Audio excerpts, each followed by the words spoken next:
Vamos a empezar ahora el tema de geometría, sin embargo, geometría diferenciado respecto a la ecuación de la circunferencia, porque más bien lo que se estudia esta es como su ecuación y su relación con las variables, digámoslo así, también gráficamente, pero no se estudia como necesariamente la figura en sí, sino se estudia su ecuación y otras cosas. Ahora, la geometría que vamos a ver es estudiar básicamente figuras y otras cuestiones de que tienen que ver meramente con cuestiones gráficas, digámoslo así. Lo primero que vamos a ver son polígonos regulares. Los polígonos regulares son figuras como eso que está ahí, que es un pentágono, eh, hechas de líneas rectas, ¿verdad? Y que tiene una característica, ¿cómo se dice?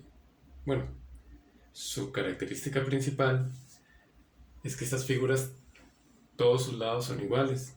Absolutamente todos los lados del borde miden lo mismo.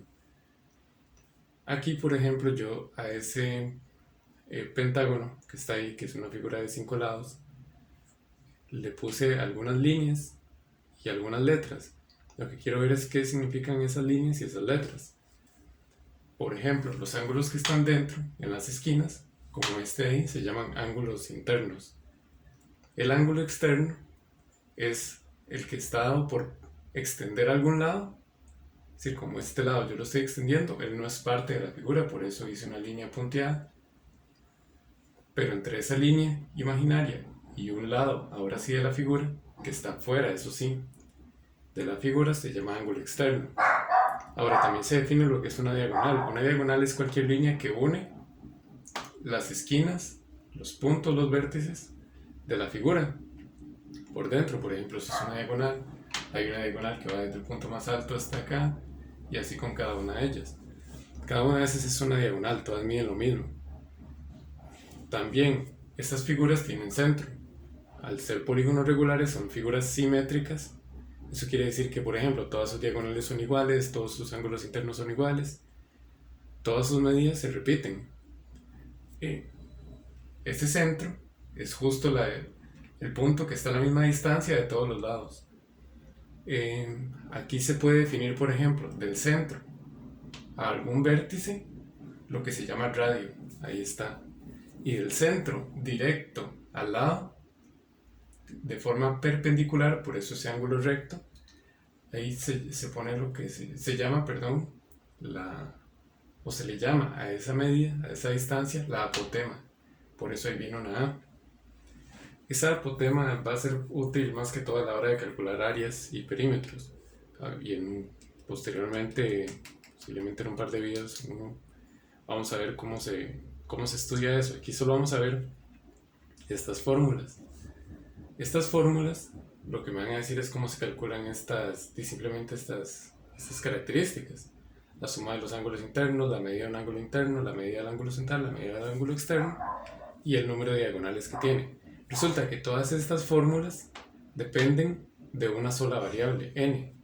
N es el número de lados del polígono.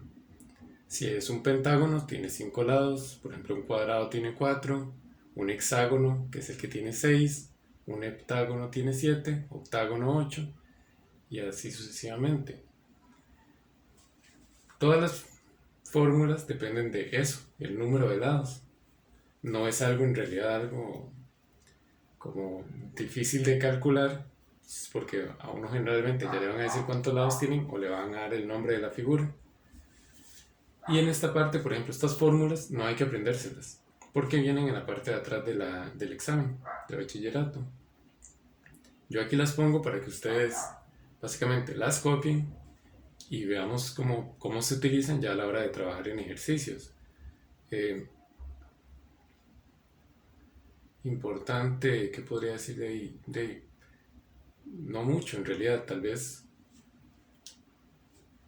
uno tiene que entender, por ejemplo, que la suma de ángulos internos en realidad es la suma de todos los ángulos de adentro, que el ángulo interno es solo un ángulo de ellos, que el ángulo central, esto es muy importante, no lo dije, cuando uno traza dos radios de forma consecutiva, es decir, del centro a dos vértices que estén juntos, digamos así, que estén unidos en la misma recta, entre esos dos radios se forma este ángulo. Ese ángulo C es lo que llamamos ángulo central.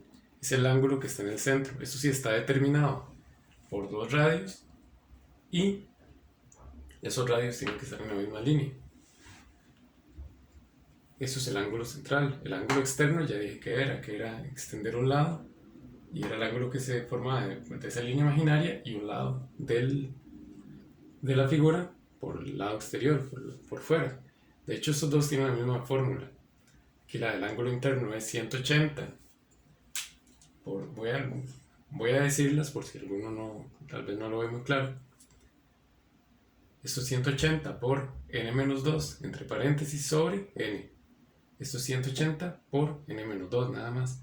Y el número de diagonales, que es simplemente cuántas diagonales se pueden trazar en total, por dentro va a ser n por n-3 sobre 2. Entonces estas fórmulas, repito, no hay que aprendérselas, pero las doy aquí para que ustedes las copien y a la hora de hacer ejercicio las tengan ahí. Vamos a ver como un ejemplo de cómo se aplicaría esto.